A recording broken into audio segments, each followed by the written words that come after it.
Okay, this is a great story called Maui and the Goddess of Fire. It's written by one of New Zealand's prominent educators.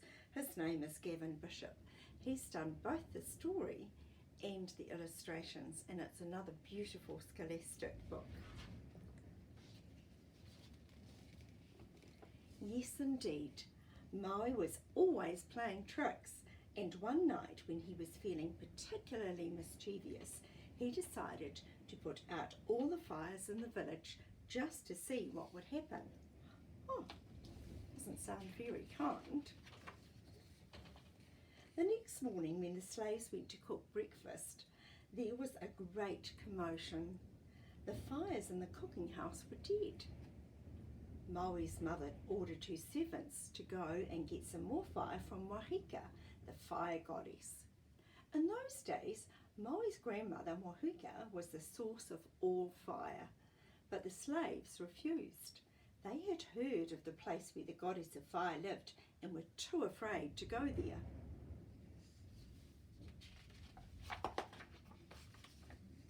"I'll go," said Maui. "Oh, no, you won't," said his mother. "I don't trust you." "I swear I won't play any tricks," said Maui. "Besides, no one else is brave enough to go and see Wahika. You'll have to let me go."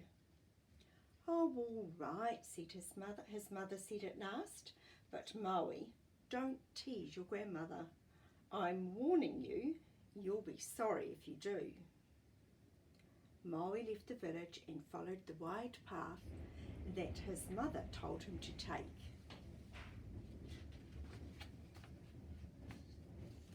After a long journey, he arrived at the house of the fire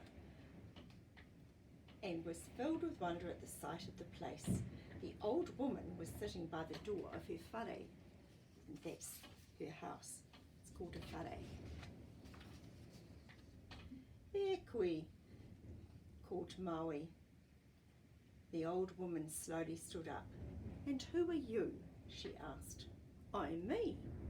Where do you come from? You're not from these parts. Do you come from the northeast?" "No." "From the southeast?" "No." "From the south then?" "No." "The west?"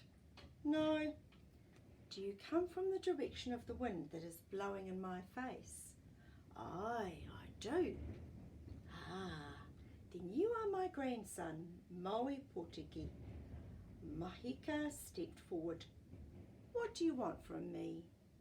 "I've come to ask you for some fire. All the fires in our village have gone out." "Is that all?" said the old woman. "That is not a problem." And that's Wahika, the goddess of fire.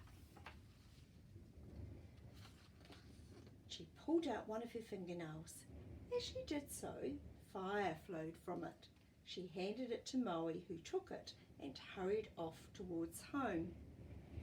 Wow, that's amazing, isn't it? See the fire coming out from her fingernails. But he had not gone far before he mischievously dropped the fiery fingernail into a stream.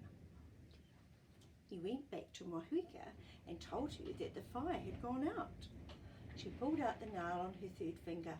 It burst into a tiny flame. "Take care of this one, Maui," she said. Maui took it and set off down the path towards his village, but again he dropped the fingernail into the stream and it returned to his grandmother to ask for some more fire. Wahika gave him the nail of the middle finger and Maui dropped that into the stream too. He kept up his trickery until the old woman ran out of fingernails and started on her toenails. He wanted to see what would happen when she had given him the last of her fire.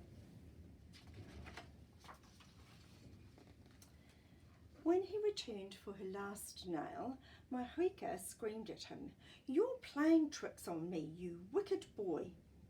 She tore out the last remaining nail and it roared into flame. She dashed it to the ground. The whole place caught fire. "Take it all," she cried, "and take my curse with you." Oh dear, she doesn't look too happy. Maui was terrified by his grandmother's power. He ran for his life with the fire licking at his heels. Just as it was about to catch him, he changed himself into a hawk. But the fire leapt up high into the sky and singed his wings.